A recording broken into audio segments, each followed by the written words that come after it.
They say on quiet autumn nights in Ashwood Hollow, you can still hear the church bell that hasn't rung in 20 years. The townsfolk don't speak of why it stopped. They don't speak of Eleanor Vance either.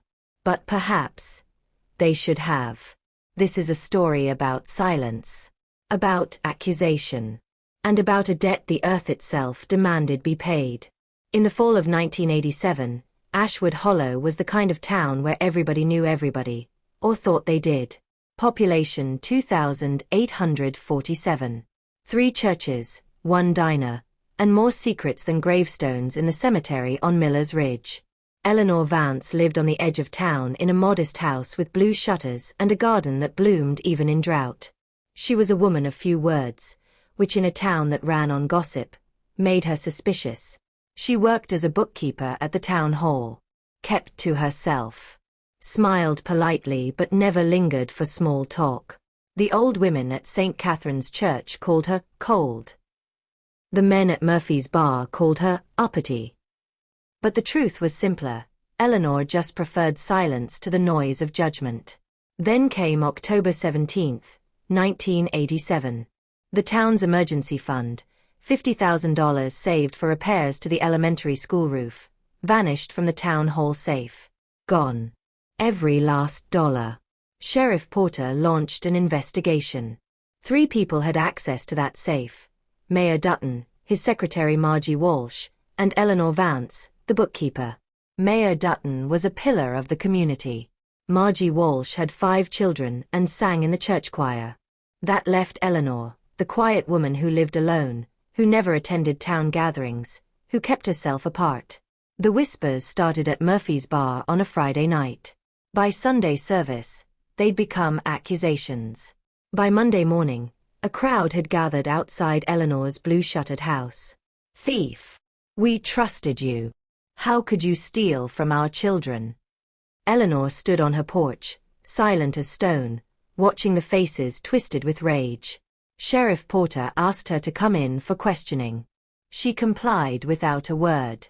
She had no alibi, she'd been home alone, as always. She had no lawyer, couldn't afford one on her modest salary. And she had no voice that anyone wanted to hear. The evidence was circumstantial, but in Ashwood Hollow, the court of public opinion had already delivered its verdict. Eleanor Vance was fired, shunned. Her name became poison. And she never spoke a single word in her own defense. Days turned to weeks. Weeks turned to months. Eleanor stopped coming to town. She tended her garden.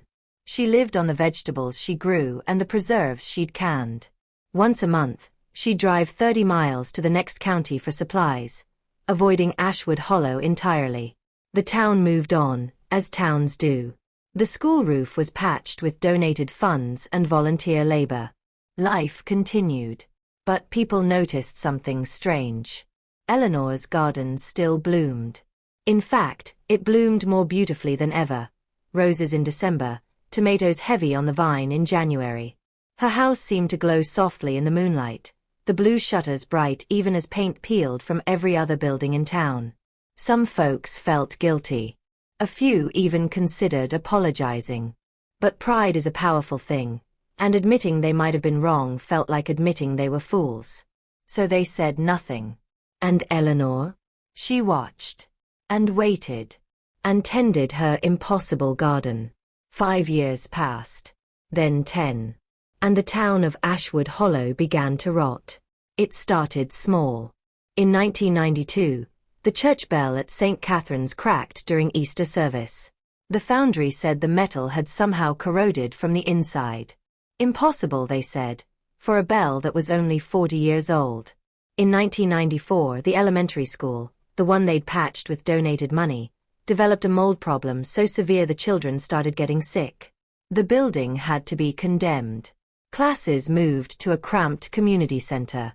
In 1996, Murphy's Bar burned down. Electrical fire, the inspector said, though the wiring had been updated just 3 years prior. Old Murphy himself swore he saw the flames start in the shape of a handprint on the wall. The crops began to fail. Ashwood Hollow had been farming country for generations, but suddenly nothing would grow. The soil itself seemed to reject the seed. Farmers went bankrupt. Families moved away. By 2000, the population had dropped to 1,200. Then the real horror began. Mayor Dutton's son, now running for his father's position, was arrested for embezzlement. Turned out he'd been skimming from the town budget for years. When they investigated his finances, they found something else.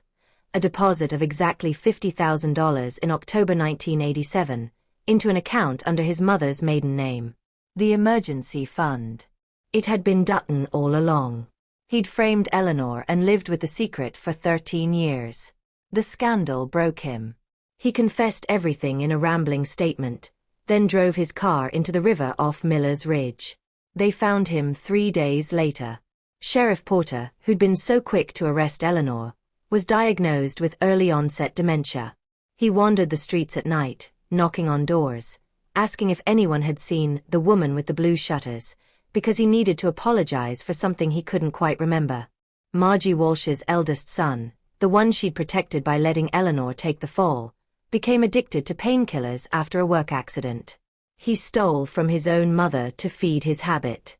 She died alone in a nursing home, never reconciled with any of her 5 children.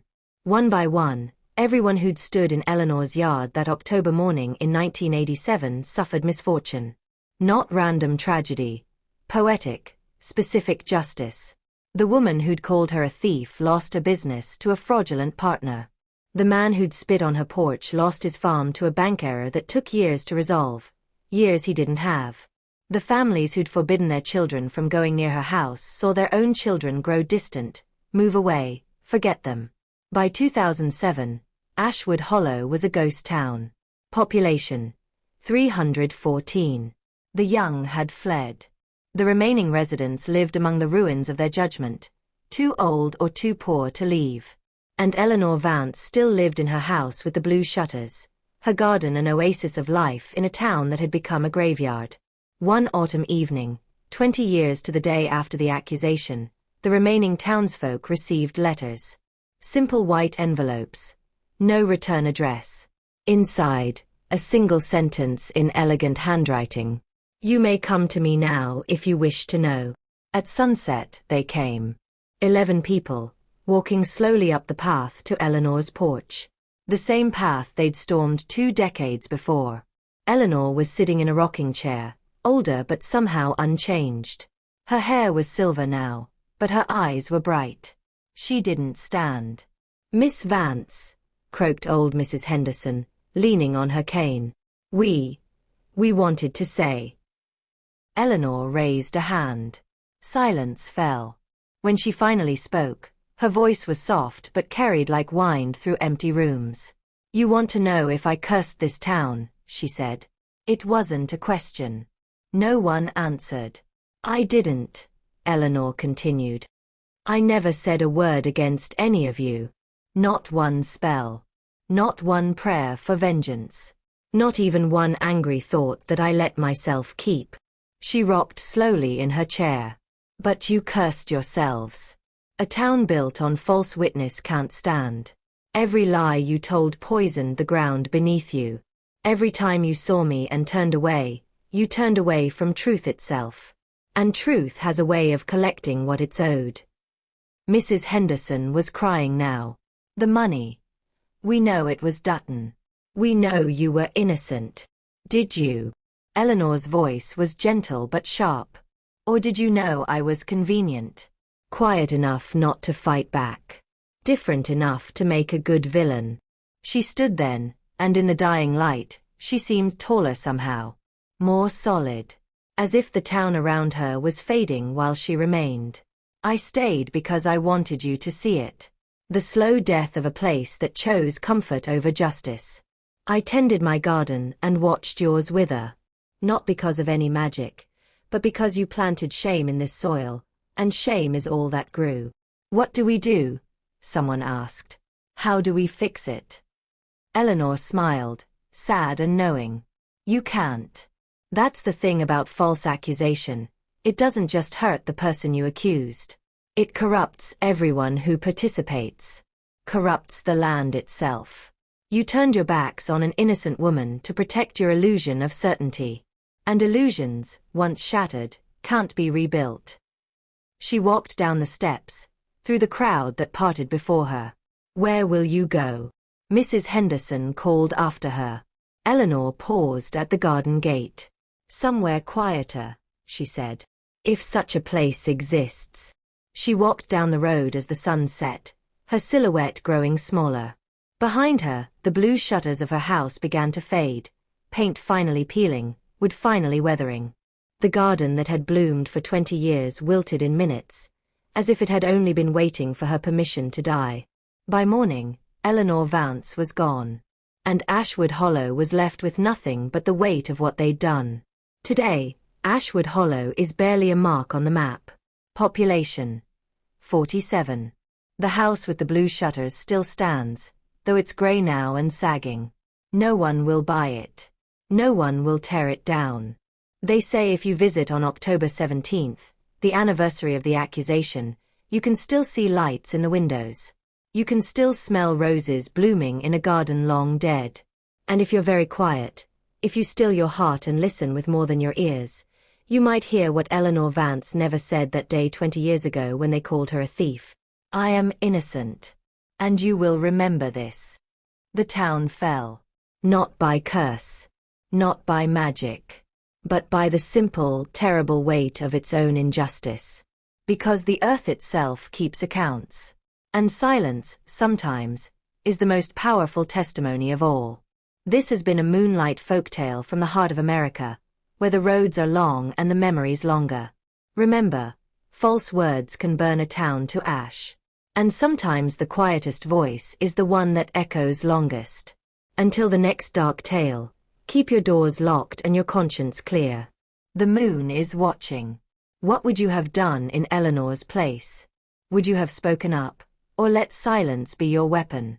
Let me know in the comments below.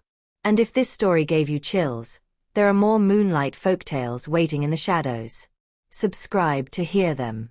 Sleep well, if you can.